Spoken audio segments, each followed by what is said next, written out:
It's been a real challenge over the decades to shoot even stills of Black lesbians in the DMV, and which is where I have lived for the last 58 years of my life.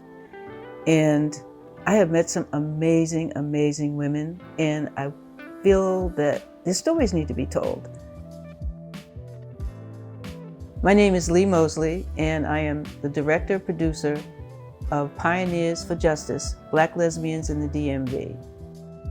The intersectionality of greed and capitalism. The pushback of we all cannot be treated equally. And it's tiresome. It's tiresome. So we just have to keep up the fight. One action cannot change the environment or laws or governance.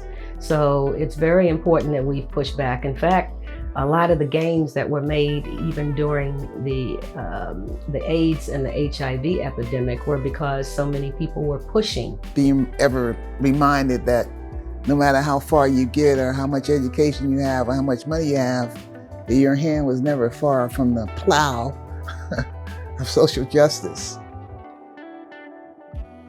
I don't have the story of coming out and having my family shun me, but I heard so many of those stories from the women that were in the group, the Black Lesbian Support Group, people who could not go home, people who were totally estranged from their families, people who had been beaten for their lifestyles.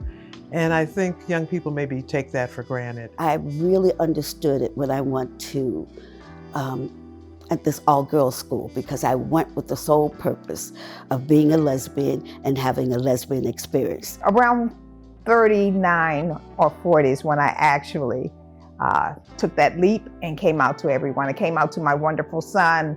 I said, Phil, I hope you still love me. I think I am a homosexual. And my son said, well, Mom, if you still love me, I think I'm heterosexual, keeping that boy. Actually, Sapphires was one of the first big Black political organizations for Black lesbians in DC. BLSG, Black Lesbian Support Group, was more of a social group, which was great because we needed that too. It was about supporting various candidates, and actually one of our biggest supporters was Marion Barrett. I found a place for us to meet. It's called the Women's Growth Center, and that was the feminist hub of Baltimore at that time. And they gave me a Thursday night, and they gave me 3 hours. We used that time very well. But I want to be clear that I patterned it on the Sapphire Sapphos because they gave me the idea, they gave me the motivation, and they gave me the support. The Black Pride experience, it wasn't just about the parties. At that point, AIDS was a factor and money was needed. And if we're not going to support ourselves in that area, why do we expect anybody else to do so? When I think about the AIDS crisis and who helped gay men during that crisis, lesbians were the ones.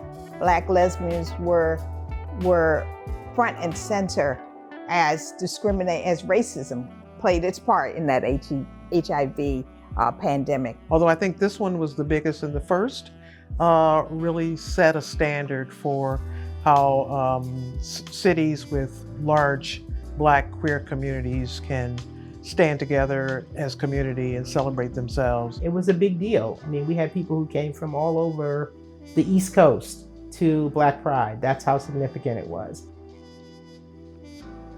I'm known as the singing chaplain. If I go to an outside event, whether it's the police are there because somebody transgender has been killed, I always speak, but I always sing something. In terms of my work there, I think there are two projects that I would say had the most impact on Black lesbians in the DMV. One obviously is A Litany for Survival, the life and work of Audre Lorde, which has global impact in terms of Audre's reach, voice, relevance into the 22nd century. I think in this century, lesbians have lifted their voices. We've taken our power. We speak the truth. I think the voices have been heard in a way that doesn't give the political community much wiggle room. Having to prove yourself over and over and over again as a Black woman. I think about Taraji P. Henson, the actress, who talked about she has to prove herself over and over and over. And she's young and not gay. There's so much negative stuff happening to cram us back into the closet.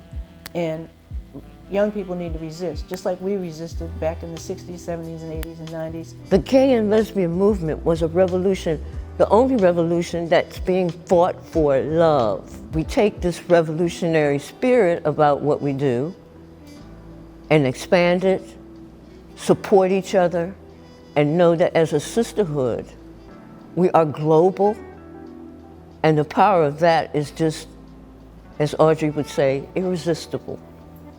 Irresistible.